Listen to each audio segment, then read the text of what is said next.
Well, hello everybody. How are you all doing? And welcome back. I'm here to do another video series with my dad. This one is one some people requested and that I was thinking about doing, and that's focusing 100% on the Beatles and speaking about the Beatles. And many of you have contributed some ideas, questions, and thoughts that I could run by my dad. So I've got my notes here, and I'm going to bring up the topics to him and see what he has to say. So thanks for doing this again. I appreciate it. It should be a lot of fun.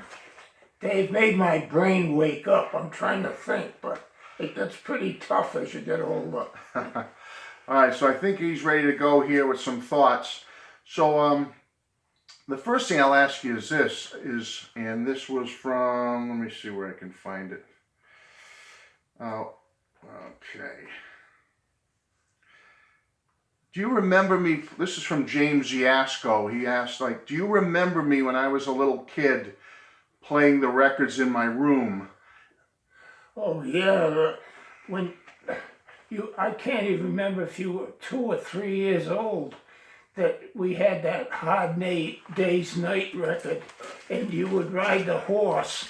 He had a horse that had springs on it. It was like a pinto pony, and he'd ride up and down for hours, playing this record over and over. He wore it out as a little boy. I don't know if he still has it or not, but it must have been razor thin by the time he finished playing. Actually, I have one that's an exact copy of the one we had. This is it. Yeah. This is an original from 1964. Not the one you had and I had. That's long gone, right. But this is a copy of it. So that's what it did look like. And it was that one song. He would play it over and over. And then you've got me this one, Meet the Beatles, as well. Yeah. And just one other one to show you. I don't know if you and Mom got ripped off or what, but this is one you also had at the time called Beatlemania. It's by another group kind of copying the sound of the Beatles. Yeah. So I don't know if you and Mom thought this was a Beatles record or you just had an interest in it, but this was in our collection as well. Probably we were looking for anything that would relate it to the Beatles as a group, and probably I bought that for that reason. Yeah. Another individual, Vertical Man and James, also wants to know, when did you come to the conclusion that I was going to be a forever Beatles fan, that this was something I was going to carry with me? I guess it never stopped. To this day, I can't imagine that he'd ever give up his thoughts or interest in the Beatles. He'll probably have a record of the Beatles put in his coffin when he goes. Alan C. Records, Alan wants to know, do you remember any of the frenzy surrounding the Beatles when they came to America in '64? Do you recall any of the people going nuts and in record stores people were just clamoring for Beatles? Do you have any recollection of that? I wasn't that deeply involved, but they were so popular even while they were in England that you couldn't avoid it. Even if you didn't want to listen to them, they were there. They were in the newspapers, on television, disc jockeys.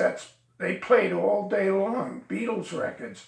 And I remember the time, it was a Sunday, we were up in Cumberland, and Ed Sullivan had the Beatles on, and there was so much publicity prior to their appearance. It was like a madhouse around the theater where Ed Sullivan performed every Sunday. And then when the Beatles came, the place was loaded, especially with girls, young girls.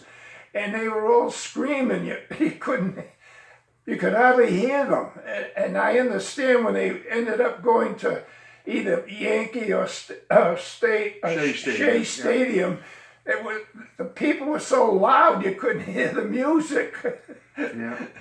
And they were just, when they came here, everybody was so enamored with them, and they were waiting for them. It was like a flock of sheep waiting to get fed or having the master come back. And when they get off the plane, the people were all over the airport. The police in New York were going nuts trying to keep the crowd under control. Yeah.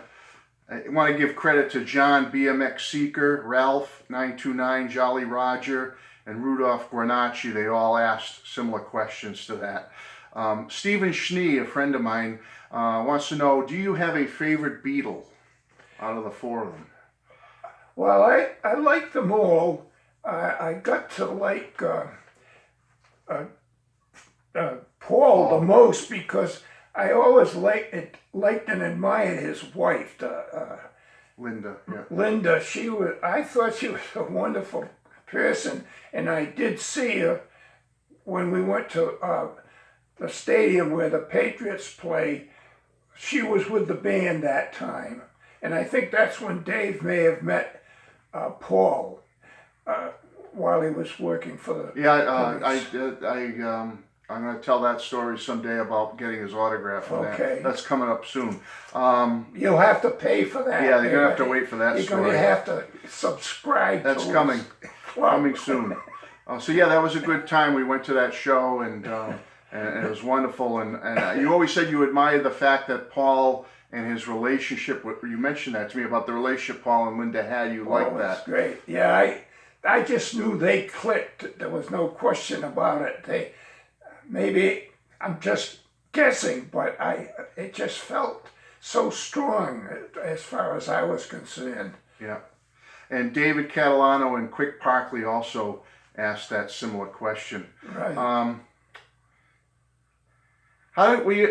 Sam St. John wants to know, like when Christmases and birthdays rolled around, it seemed like you and Mom would buy me a lot of different Beatles records when I was a kid. How were you able to keep up with it all? How did you know what to get? Did I ask you, or did you just have an idea? Well, I knew from your interest, and you read books and magazines and other publications about them. You were always attuned to what they were doing, and as I say, it's been throughout your life that you've been a very avid fan of theirs. I don't know that anybody has been any more involved or maintained such a long time interest and relationship, in a sense, to them and their performances. And it was one of those things that I would go to at that time, record stores were very popular, to the point that department stores had record sections. Actually had, in Boston, they had girls or women, that would be their job, working in that section, just a librarian, like a librarian. They would know what's going on and the latest in this. And when I go in there to the store in Boston, I would be attuned to what's going on, and then I'd get advice from the lady who ran the record department. And that was in Jordan Marsh, I believe, that I went to. Oh, yeah. And they had a huge record department. It was bigger than some of these smaller stores have now. Absolutely, yeah. Three people, Jolly Roger, Daisy Nieves, and Record Rabbit. And also, I'll tap into this with Mr. Blood Vessel, Rudolph, and Michael J. They all want to know if you had an impression change of the Beatles, or how did you feel about the Beatles going from being like, the short-haired kind of rock and rollers of this image here on the Rock and Roll Music album to more the long hair and the beards and the mustaches and stuff from like this era. They basically want to know, did your opinion of them change at all, or did you still keep the same opinion when they went from those lovable mop tops in 1964 to the long hair and bearded, kind of hippie-ish looking guys from the late 60s, 1970? Did your thoughts change at all, or did you care? Well, I didn't mind that so much. I think beards and goatees and whatever else goes with I it, got one long myself. hair, that never bothered me. And I'm not the greatest Beatle fan. I always admired them and respected their music. Right. But I didn't like it when they started getting into You mentioned that, the Maharishi in Yeah, India and Maharishi. they got a little bit carried away, but maybe that was part of their publicity, I'm sorry. And they just got one way out of tune there, I thought. But again, I never criticized their music. If they when they get into some of that stuff, the Mideast type music, and maybe they were thinking seriously of doing more work in that area, I wouldn't like that. I didn't like what they did. I liked the old stuff, and even to this day, there are certain songs that I always remember. I remember the song that Paul sang. I think it was the only one at that time, early on, that they ever recorded that they didn't write. Till There Was You? Till There Was You. I love that song. I still do. They performed that on Ed Sullivan. Yeah, that was a great song. And, I thought it was something I remember to this day. I would still enjoy hearing. Well, going along with that, one of my viewers, Kevin Martin, asked a question like that. He said, do you like the fact that the Beatles have had an affinity for the older generation's music? Like they did things like Till There Was You, When I'm 64, Honey Pie, Your Mother Should Know. It was mainly Paul that did those songs, but those old show tunes, they had an affinity for them and they put them on their albums. Right.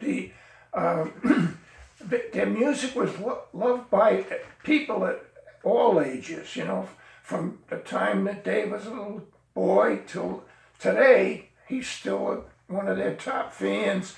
And there were people, women, men in the 60s, 70s, and some of the older people like myself remember them vividly from the old days because they were Beatle fans. There was no question about it. And they respected their music. Mm-hmm. And that's a good note to end on for part one. We're going to be back in a moment with part two, so I hope you'll check it out. Thank you. Thank you.